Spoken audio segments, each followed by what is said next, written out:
salaamaaleykum mbokki Ngexo salaamaaleykum mbokki Sénégal yéen a ngi chaîne YouTube Wakhinane Info ci seen émission waxal ñu dégg la tey jii nag ñu seet si woon benn kilifa gu mag ci wàllu politique papa nuyu naa la. maa ngi leen di fay. ginnaaw bi ñu la nuyoo mën nañoo xam sa tur ak sa sant. waaw man Ibou Kébé Diagne laa tudd dëkk campement Ngekoox fii laa jàngee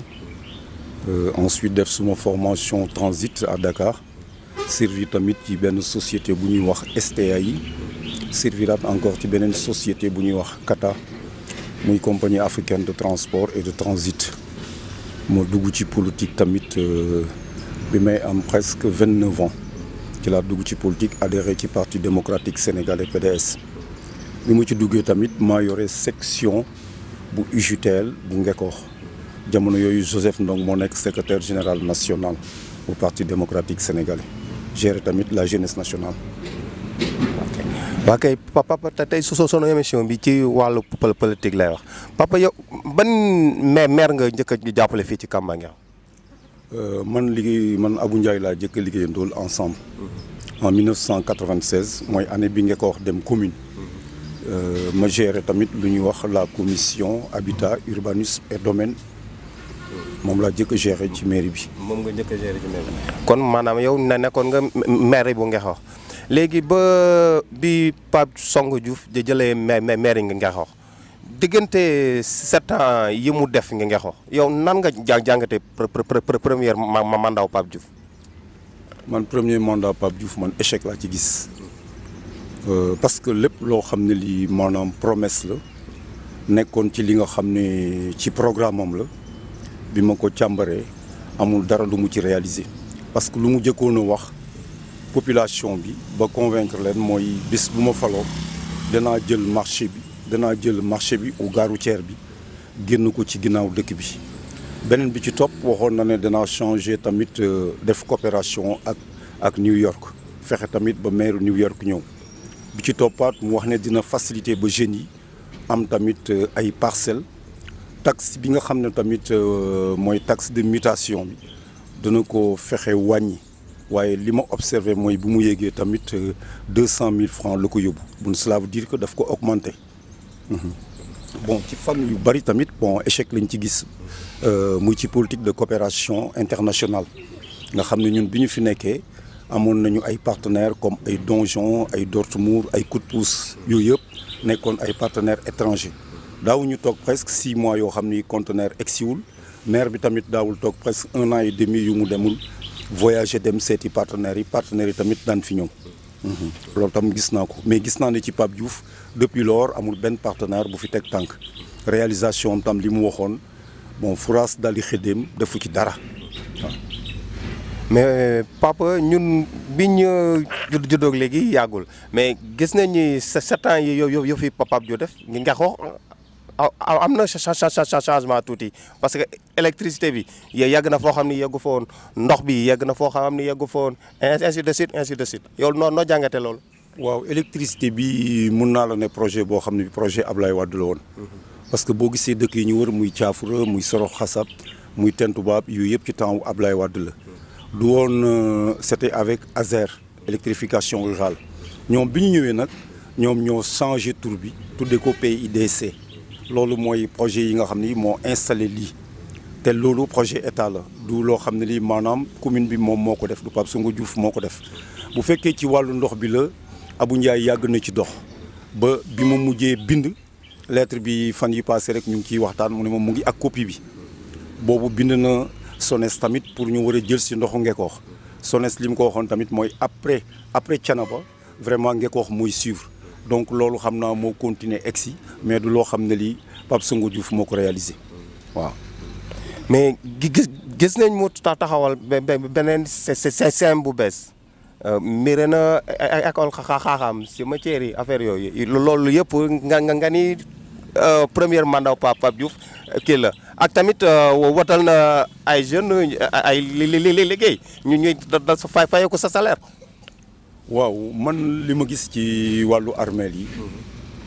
armeel yi fonds de concours état la dafa am xaalis boo xam ne état moom moo ñu koy yónnee chaque année bu ko yónnee maanaam dañuy convoquer le conseil municipal le préfet teew ñëpp teew ñu annoncé na kat fonds de concours bi ñëw temps la lan mooy urgence bi ak fan lañ ko war a yóbbu bon loolu mooy xaalis bi nga xam ne bii moo clôturé armeel yi bi mu defee loolu ku demee ni Massamba Dieng boo demee ci procès verbal bi xool moom dafa proposé woon sax moitié bi ñu def ko ci abri provisoire yi pour élèves yi mën a jóge ci situation boobu mais armeel yi ñu jaakaar loolu maag yow boo xoolee tey 13 millions la moins la TVA te armeel bi matul hectare donc loolu la déclaré ne mooy li nga xam ne moom la ko clôturé donc loolu c'est pas suffisant c'est pas suffisant yow daal gis nga ni loolu am na luy lëndëm ci biir waaw non pas luy lëndëm mais xam nga 1 hectare bu ñu la ne yow 13 millions moo ko clôturé sa xel dina tey trop quoi dina tey trop ci loolu quoi waaw waaw mais tamit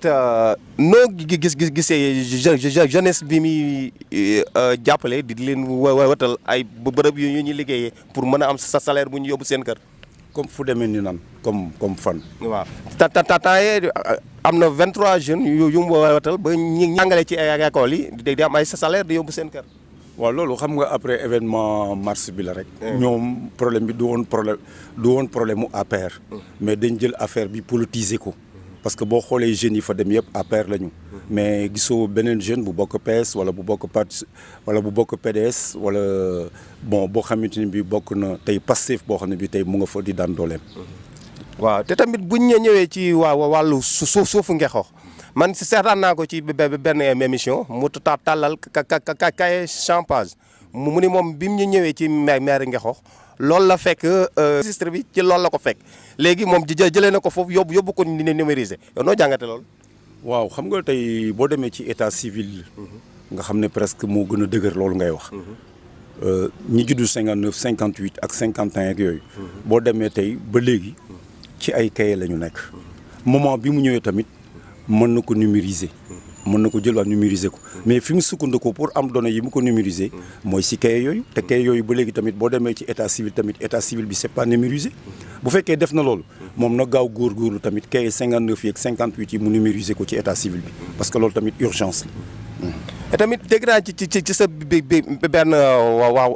wax boo dugal ci groupe bu Ngexoox rek nga ni moom dafa dagg 64 tool bu ma juumul. waaw te ci 64 tool yooyu nga ni mu dagg jeune Ngexoox yi amuñu ci loolu tamit yan leeral nga ñu ci mën a def. waaw xam nga loolu par exemple da ngay gis benn béykat boo xam ne maanaam dafa bëgg a toolam ñu morcelé ko bu ñu ko morcelé ba pare ñoom di nga dégg ñu naan 10 yu ne 4 mais logique pour logique la loi n'accepte pas ça parce que dafa am loo xam ni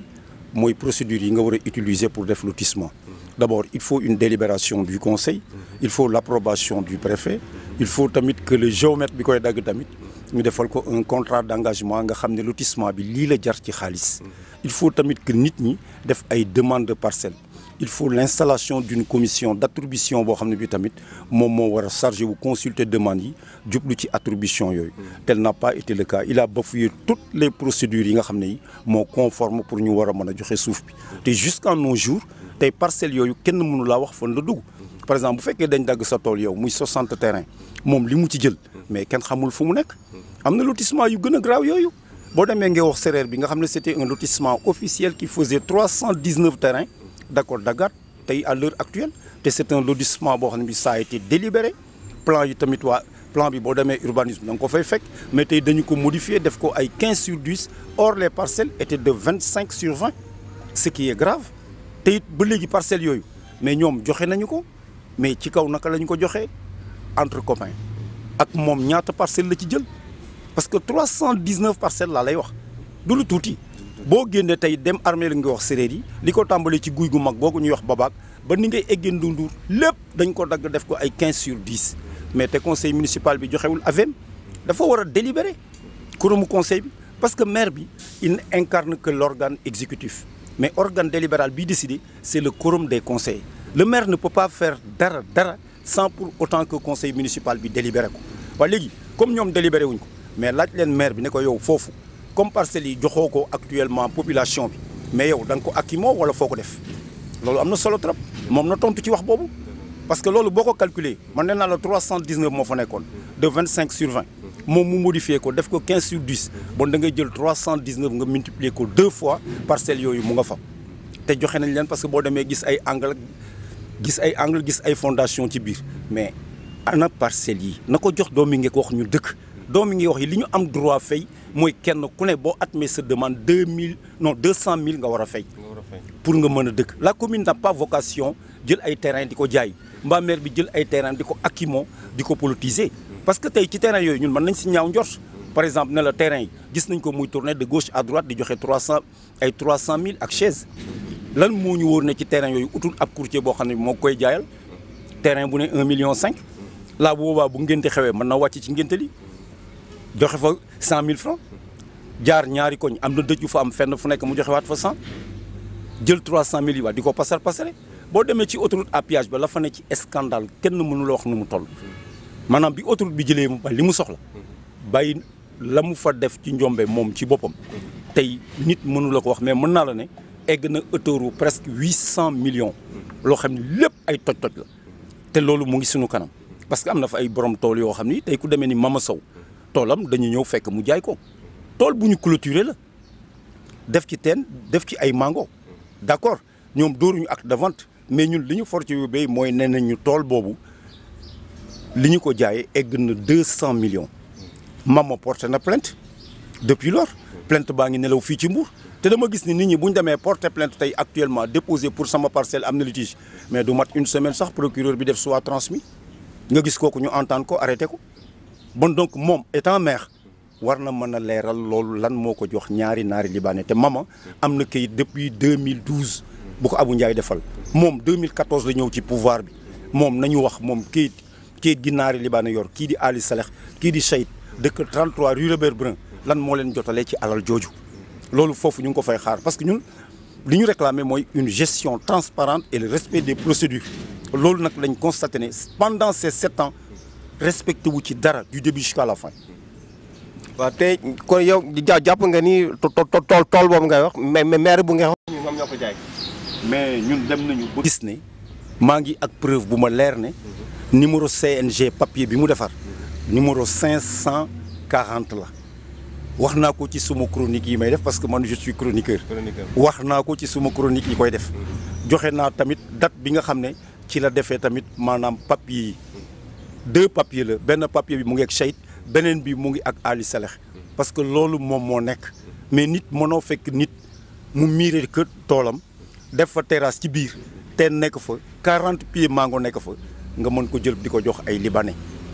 loolu moo jaaduwul moo tegwul ci yoon te ñu demander le procureur que ne dossier boobu depuis au temps de Youssouf Diallo procureur dossier boobu nga fa mettre El Hadj Diouf actuellement keroog bi ñuy déposé plainte bi man ak moom ak Mama Sow ñoo ànd déposé plainte bi boobu ba léegi nag gis ñu ci plainte bi dara ñu ñaan ma justice mu leeral loolu waaw parce que dafa war a leer parce que ñiy sàcc benn parcelle wala ñaari parcelle ñoo fees prison boo fa demee mais lu demee ni 2 hectares yoo xam ne am na peine yooyu plainte déposée justice bi ñu ngi xaar mu leeral loolu parce que dafa jot mu leer te bu leeree mais ki defar kayit mais kenn mënu ko épargner parce que am na base bu mu sukkandiku pour defar kayit maanaam am na acte de vente bu ñëw wala acte de donation ou bien une délibération du conseil te boo demee ci conseil municipal bi dañ lay wax ne ñoom mësuñoo délibéré benn hectare depuis 2014 ak léegi bi fi Pape Diouf toogee donc Pape Diouf amul prérogative bu joxe hectare na affaire bi claire bon donc moom fi mu sukkandiku signé kayit loolu la ñuy laaj justice mu wax ko ñaar ba ñett lay mën a doon mooy délibération conseil municipal te boobaa day fekk naar yi dañoo bind demande wax ne ñoom dañ fa bëgg a def usine tel te boobaa dañuy convoquer conseil bi ci topp mooy Mama Sow defal nit une acte de donation boobaa mën na ko muter beneen bi ci topp mooy mu nekk une vente loolu nag kenn mënu ko leeral lu mooy ki jox naar yi ay kayit te le premier magistrat moom moo yor signature bi nga xam ne moom mooy joxe kayit donc ñuy demander justice mu leeral loolu waaw. ok ñu ñëw ba léegi ci wàllu suuf parce que man moom dégg naa bi muy jël maire yi Ngexox presque suuf Ngexox jeexoon na tàkk léegi yéen ñi newoon ci maire bi loolu lan ngeen di tontu ci loolu. non ñun li ñu koy mën a tontu mooy Abou Ndiaye daal li ñu constaté mooy dëkkal na 537 nit ñooñu ñu ngi Kër Thiam extension c'est un lotissement délibéré en bonne et due forme ñu constituer une commission d'attribution boo demee urbanisme plan baa nga fa boo demee cadastre plan baa nga fa boo demee domaine tamit plan baa nga fa bi ci toppaat tamit gis nañu ne bon 319 parcelles yi ma lay wax nga ko wax séeréer tamit existé na parce que plan yi ñu ngi ci même service technique u état yooyu. te loolu jamono yaa Abou Ndiaye la woon. lépp Abou Ndiaye moo ko def pour dëkkal ay nit fayeeku kenn ku nekk mairie bi fayeeku la 20 000 francs attribuer la parcelle nga dëkk waaw. te boobu nee woon nga jamono jooju kii mi ngi doon ma mesurer 20 sur lan. 20 sur 25 parcelles yëpp 500 mètres carrés. léegi ñu modifié ko daf ko 15 sur 10. 15 sur 10. ah mais loolu tamit mbokki Kambange xool loolu lu jar na ni la leeral la parce que ñoom nee nañ bi ñu loolu lotissé foofu 25 la woon sur 20 léegi lotissé waat nañ ko daf ko 15 sur 10 loolu tamit lu jar a leeral la ba léegi ci wàllu suuf parce que yow nee nga Kër Thiam rek ngeen dëkkal ko kon yeneen suuf yi ci Ngexo nag li wër Ngexo. waaw li wër Ngexo tamit am na ay lotissement yoo xam ne tamit Abou Ndiaye moo ko fi def. mais quand même mooy comme li ma lay wax rek propriétaire u champs yi tamit ñoom ñoo sollicité yooyu lotissement mu defal leen ko mais Pape Diouf loolu xamoon na ko bi muy jël pouvoir bi dafa ne woon deetuma bàyyi benn lotissement boo xam ne c'est irrégulier muy am Ngexo dane rien ne sera comme avant donc bi mu ñëwee nag dafa gën a pur moom parce que nee naa la 65 tool la dagg sans délibération du conseil municipal ni approbation du préfet loolu la def. ah mbokk yi ñoo ko déggandoo 65 tool yoo xam ni moom moo xool ni mu ko neexee mu defee ko noonu am naa dinañ dem ci monsieur le maire moo di ci ay tontu beneen bi mooy Pape Diouf bi muy ñëw Ngexo mairie bu Maguette la amoon léegi gis na Ngexo am na mairie bu bees yow lay tontu ci loolu. ah waaw moom dinañu dégg muy wax ne mairie bi moom moo ko fi def quoi mais dama la bëgg a wax lu leer maquette bii nga gis fii moo nekk Popenguine moo nekk Ngaparou moo nekk Ndayane keroog bi Abou Ndiaye di rendre démission Wade di ko recevoir maa ngi toog ci la ko Wade ne programmé naa la ci mairie yu bees yi mairie bii am na loo xam li même docteur Maguette Ba nekkoon DG ANA xam na ci lu leer parce que am na lu ci Abou Ndiaye ànd ak moom dem ci Cheikh Bamba Dièye boobu Cheikh Bamba Dièye moo nekk ministère bi yore maanaam affaire collectivité locale ma di la wax ne mairie bi réalisation Ablaye Wade la avant Ablaye Wade di wàcc premier mairie bi mu jëkk inauguré moom jox ordre Serigne Mbacké Ndiaye ancien ministre mu dem inauguré ko mooy mairie Mbacké boo xoolee mairie boobu ak bii ñoo bokk benn maquette donc du dara lu fi Pape Diouf def concernant infrastructure boobu. ah mbokk yi mbir mi yaa am na solo parce que tamit nee na loolu tamit jamono yaa Ablaye Wade la woon kon daal mbir mi garaaw na daal mais sa centre socio collectif tamit bi Pape Diouf ñëwee ci la am. centre sociaux boobu ngay wax dama la ciy wax lu leer. centre boobu ça a été financé par le Précole à hauteur de 200 et quelques millions ñun ñoo délibéré loolu ña fa nekkoon te amoon fa suuf expropriation bi man mii nekk président domanial ci temps boobu muy ñoom Dramane Seck ñun ñoo leen yóbbu tey fii ñu nekk tey ci yoonu Mbour donc entrepreneur bi teg fondation bi di dem week-end à Sokone def accident ci diggante bi loolu moo indi woon arrêt bi mais c'est une réalisation du président Ablaye Wade. mais kon buñ déggee ci sa wax maanaam mooy Pape Diouf def fi dara. non Pape Diouf de man li ma gis mu def mën naa la ne mooy usine pono bii nekk ci ginnaaw ci carrière bi nga xam ne day tàkk di saxaar ak pollution bi muy amoon foofu ak peut-être 300 000 yi ak 400 000 yi muy ak 40 chaises yi nga xam ne moom laa gis mu wër di def te ak ASC yi nga xam ne mu ngi wër di leen jox tamit 1 million par ASC te loolu nekkul ci budget parce que budget bi li ci nekk subvention la allouée aux ASC eggul 1 million chaque ASC donc loolu dafa jaadu woon ci ku gérer dernier public moom ñu laaj ko xaalis bii ngay wër di joxe nii fan la jóge waaw te tamit buñ duggee ci wàll boobu gis nañ ay étudiants yi ñoom seen subvention demeewul woon noonu mais fi ñu toll nii yegg na ci 8 millions yow noo jàngate loolu. waaw loolu xaalis su ngay wax rek la loolu conseil municipal bi bureau municipal bi buñ ci waxtaanee mën na egg sax 1 million loolu du xaalisam xaalis la boo xam ne mu ngi ci biir budget kooku rubrique la boo xam ne mu ngi ci biir budget comme li nga xam ne tamit moom la ñuy dimbalee imam yi ay tabaski ak loo xam ni tamit waaw loolu la ñuy wax fonds d'indigence am na beneen fonds boo xam ne bi tamit moom la ñuy wax fonds boo xam ne moom la ñu alloué aux sinistrés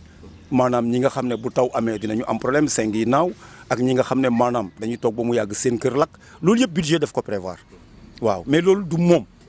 parce que ku ci am cas bu demee noonu da nga war a dem mairie présenter wu poser ce problème moom itamit mu au secrétaire municipal bi ñu def mandat moom mu signé mandat bi dem trésor ñu xool lu ñu la mun jàppalee ñu jàppalee la ko mais du alalam loolu. waaw mais monsieur le maire lépp loolu lañ ko mën a waaxal tamit gis ne ku jege population bi la yow noo gisee loolu. waaw jege population bi dégg naa ñu naan maire la boo xam maire ngénte la de ñii naan maire dëj la mais xam nga maire moom ci li mu la mun wax rek mooy loolu wareef la dem ngénte dem dëj tey ni ñu xamante ni boo yëgee naqar dal suma kaw da nga may seet si bu ma la téléphoné ne dama am ngénte tamit di nga doxant si ñëw seet si ma loolu la quoi mais mission bi du loolu mission bi moom na xam ne il incarne l'organe exécutif de la commune lu conseil bi délibéré moom moo ko war a appliquer conseil bi tamit ñoom ñoo war a contrôler ndax ñoom li ñu wate woon délibéré ko est-ce que exactement loolu moom lañ fa def ensuite ñu di ko xaar nag ci bilan parce que nag ku gérer lu tolloog 2 milliards 400 en 7 ans war nga mën a def nag bilan dafa mel ni ma chargé la boutique def ci 10 millions boo dawalee 6 mois war naa inventaire boutique bi bu fekkee da nga perte nag loolu dañuy waxtaan bu fekkee da nga gagné on se divise ça en 3 parce que li nga gagné chiffre bi day génne man ma am sama wàll boutique bi am wàllam yow nga am sa wàll donc jot na actuellement à l'heure actuelle nga wax waaye fi ñu koy xaar mooy qu'il fasse le bilan des 2 milliards 400 yi nga xam ne yi chaque année dañ ko koy nattal ma di la yëgal tamit ne Ngeko dafa am lu mu amel maire mooy moo ko jox 2 millions 500 en 12 mois loolu mooy carburant am jox ko 1 million 500 pour téléphone jox ko 450 000 yoo xam ne bu yeewoo ci lay jënd ay observateur am ak yenn journal yi loolu par at la donc jox ko tamit véhicule AD boobu nga gis Pape Faye di ko yor pour mu ciy dox soxla Ngeko donc 16 000 habitants yi ñu doon amul kenn ku ñu defal lool moom rek lañ ko defal bon logique pour logique war na mën a taxaw leeral 2 milliards 400 yi fan la dugg parce que budget ñaar la dafa am lu ñuy wax fonctionnement ak investissement mais ñun li mu fonctionner laajuñu ko mais section d'investissement li lay war a suul nañu dimbali bu dee jàmm gën la bu dee daaru minam la bu dee ngeex séeréer la sur fonds propres fu mu investir 100 millions moins la TVA te muy intérêt généralu askanu Ngeko lii lañ koy laaj ñun. mais yow kon da nga gis bala moo dem élection daa war a def bilan ba pare. mais dafa war a def bilan xam nga bi muy door a ñëw bu njëkk boobu dañu doon jaay image am ak di naan ñu kii ku jub la kii ku franc la kii soxlawul alalu Ngeko gis ngeen oto bi mu jënd 45 millions la ko jëndee gis ngeen kër gi mu tabax mais ñun xam nga lu ñu ràññee bi mu toogee mooy 80% des mutations du defar quittance mu dem trésor 80% yëpp ci poosam la koy def loolu la ñu constaté ba pare nag mutation yi nekk casse-tête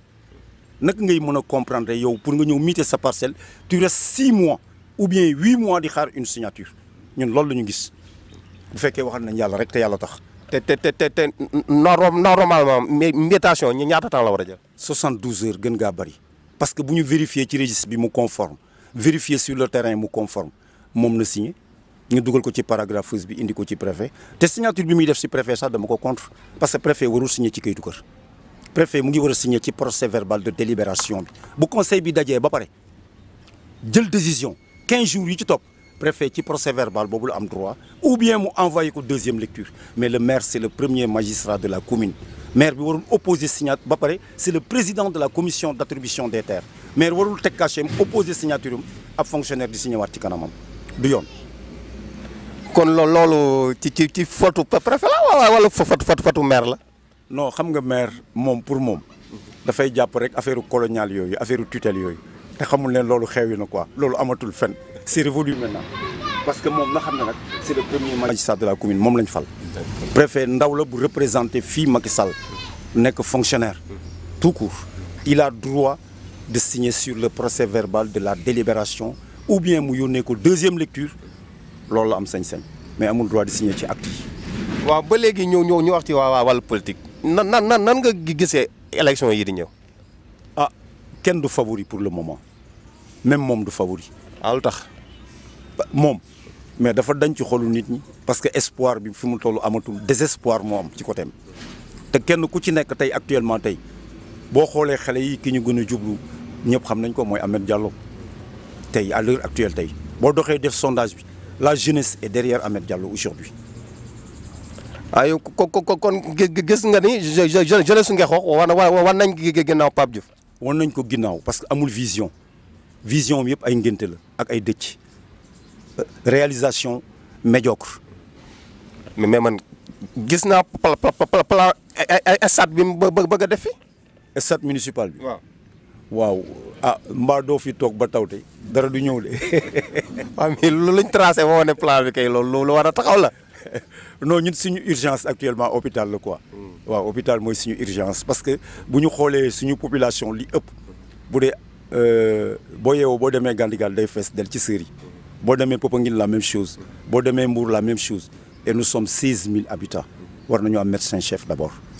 donc loolu mooy suñu urgence mais du loolu muy wax noonu bokk na ci nag parce que loisir la waaw ndaw yi soxla nañ ko bu baax bokk na tamit ci suñu programme ñun pour stade bi. waaw pour ñu defar ko bu baax a baax. te tamit maa ngi dégg nga doon wax naan moom daa promettre ne bu faloo garage Ngexoox bi da koy jëlee fi mu nekk yóbbu ko feneen yow loolu la nga ci mën a wax. waaw loo xam nga loolu ay wax la rek mooy li ma la wax rek 7 ans la fi toog bu ko waroon def yàggoon na pour mu def ko parce que am na ay suuf yoo xam ne yi fële mën na expro. ok surtout loolu est-ce que Ngexoox am na suuf buñ mën a yóbbu lool. mais balaa ngay egg ci Idriss Seck foofu am na ay murs yu mag yu fa ne.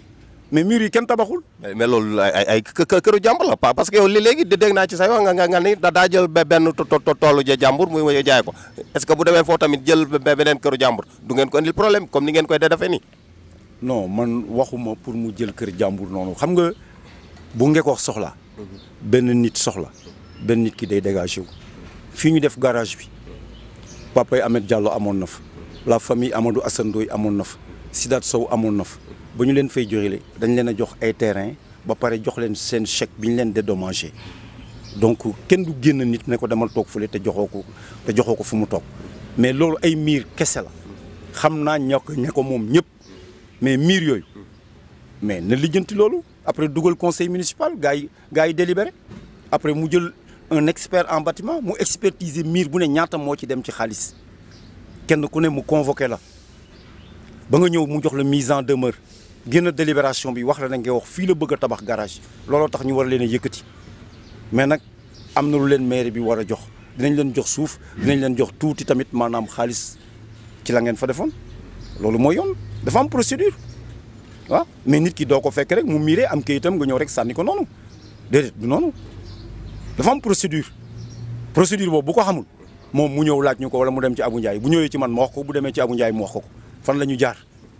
waaw. parce que boobaa loolu dafay nekk utilité de bien public maanaam bu dëkk bi yëpp soxla alors man tey sama kër gi bu ko ñëpp tey fekkoon ba dëkk bi dañ ko soxla man damay tëb et puis loolu dama koy comprendre mais nag mairie dina am fu mu ma jox dina am it maanaam bâtiment ma fi defoon ba ci garab yi ci biir yëpp da koy expertise lépp daf ma koy fay xaalis noonu lay demee procédure la. waaw sànq ci biir wax nee nga jeunes yi. ci Ahmed Diallo lañ daw jaw kon gis nga ni kon favori Pape Diouf laa am Ahmed Diallo. non favori yi fu mu toll actuellement dama koy situé Malick Gueye ak Ahmed Diallo mais Pape Diouf. mais fan nga teg monsieur le maire benn mandat la fi def nga bëgg ko génne ci favori yi. dafa nekkatul ci xolu askan wi daf ci nekkatul maanaam loolu naar bi jaay ñu di ko wax xorom moom amatul benn xorom ci askan wi. boo génnee rek defal sondage bi dugal ci gare routière bi demal ci garage yu Jakarta yi nga xool. kon daal mën nañoo gis élection yi di ñëw surprise dina am. bu wóor a wóor surprise bu wóor mooy am mais Pape Diouf moom dañ na ci xolu askan bi lenn rek moo ko dese comme arme la corruption et l'intimidation maanaam xoqatal ak it maanaam jéem a jënd ngoru jigéen ñi parce que am na sama benn xarit ma waxtaanal mu ne ma Pape Diouf nee na ko. moom li mu gis daal mooy jigéen ñi maanaam ay ginaar lañ rek boo leen wisalee dugub rek moom leen ma ne ko Pape Diouf se trompe jigéen ñu am fulla ñu am fayda ñu am ngëm-ngëm ñoo nekk Ngexoox moom moomu moo amul fulla moo amul fayda na xam ne jigéen ñi dañ koy wóotal rek ba bés ba jot bu ñu duggee ca mbañ gàcce mu xam ne lépp dëgg la. waaw kon père lu duuf ci nag bi yëpp xaaju ci cin bi émission bi neex na mais boo gisee dafa gaaw mais lan nga ñu wax jeunesse su Ngexoox ak lan ngay wax plus particulièrement waa Kamba yëpp ci élection yi di ñëw. li may wax population Ngexoox yëpp ak jeunes yëpp mooy que changement bi c'est inévitable ñaari candidat potentiel yu taxaw ñoo fi ne am xam-xam muy Ahmed Diallo ak Malick Gueye nañu tourner dos Pape Diouf complètement parce que ñun suñu cible du kenn lu mooy Benno Bokk Yaakaar parce que Pape Diouf pour nga sampaat ko fi mooy nga may Macky Sall 3e mandat parce que boo ko fi sampee beneen gox sampaat ko fi beneen gox sampaat fa Macky day dal di am courage pour laaj te lépp lu ñu naqari mu ngi jógee ci régime mu Macky Sall tey boo gisee géej gi niñ ko jaayee alors licence de pêche ban régime la boo gisee 14 morts yi xew bërki démb avec ci événement Ousmane Sonko yi ban régime la ana suñu pétrole ana suñu gaz bërki démb li xew ci transport bi yooyu yëpp dafay wane incompétence su gouvernement Macky Sall bon bépp maire boo xam ne bi Benno Bokk Yaakaar moom moo la fi teg wala ci bannière Benno Bokk Yaakaar nga def ca nga war a demee j'attire l'attention de toutes les populations de Ngekoox ñu sempi ba mu set ñooñu xalap leen ca biti installé waat fi ku mel ni Ahmed Diallo mu yóbbu mu mën ñoo tabaxal Ngekoox bu bees maa ngi leen di nuyu di leen sant di leen gërëm jërë ngeen jëf wasalaam. waa kay boobu mbokk yi téléspectateurs yi yéen a ngi woon seen chaîne yu YouTube Wakhinane Info ci seen émission waxal ñu dégg la ñu dalaloon ci sunu père wax dëgg yàlla émission bi neex na am na solo découvrir nañ ci lu bari ñu ngi leen di sant di leen gërëm di leen jox dig daje beneen yoon sama caméraman Mbaxane Gueye maa lay sant di la gërëm ak Madou Bandiaye directeur technique jaa ngeen jëf.